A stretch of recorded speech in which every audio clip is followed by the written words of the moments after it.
All right, what's up, y'all? I'm getting prepared for my trip to Puerto Rico, my post-Hurricane Maria trip, and I'm trying to take 2 suitcases full of supplies, possibly 3 suitcases, depending on how many of y'all donate to the cause. It is still pretty hectic down in Puerto Rico. The cell phone access is limited.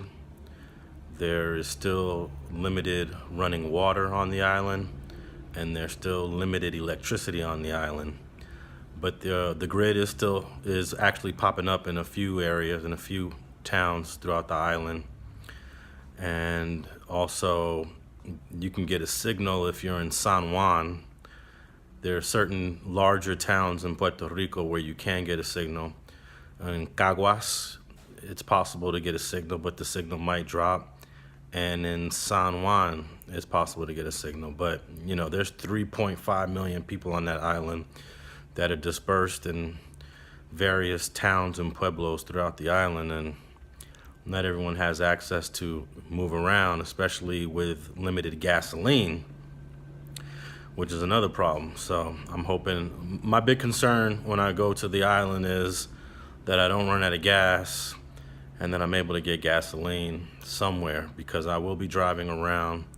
I have to drive an hour from San Juan to Humacao, where I'll be staying at. Specifically, I'll be in Candeleros Arriba in Humacao section of Puerto Rico. So, you know, I'm excited to go, but I'm also a bit nervous.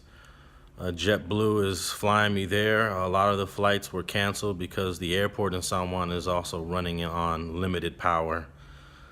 So it's just a mess, but you know, I'm excited to go, and it'll actually be the first time that I've been to Puerto Rico twice within 1 month. You know, I was just there and I witnessed the devastation of Hurricane Irma. And I think that's a big reason why Maria was so devastating, because we were just recovering from Irma, and not even the whole island had electricity back from Irma. A lot of the city streets, electricity was still down, traffic lights were coming up, running water was coming up, but there were a lot of areas that were still suffering from Hurricane Irma. And then boom, we get hit with Maria, and it's just like a double whammy. And it's actually the first time in recorded history where 2 Category 4 hurricanes were doing their thing in the Atlantic Ocean. So that's also quite interesting, that conversation on global warming really hasn't, you know, sparked. That's really what we should be talking about, is these warm waters in the Atlantic Ocean that are fueling these hurricanes, and why that is. And I think the obvious answer, and according to most scientists, is that we are suffering from a level of global warming. And when you have 85, 86, 87 degree surface water temperatures, that's going to fuel massive cyclonic storms. So no one's talking about that. We're just over here talking about, you know, the hurricane itself and the aftermath and the destruction, but not the causes of these hurricanes, or not what really makes these hurricanes powerful, which are those warm waters in the Atlantic, and it's not specifically in the Caribbean, or the waters surrounding the Caribbean.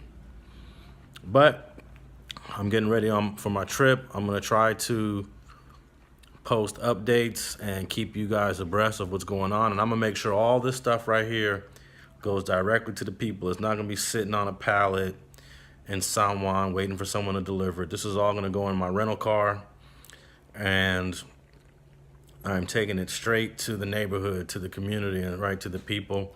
And I actually have some more donations coming in, and hopefully I can take all of it.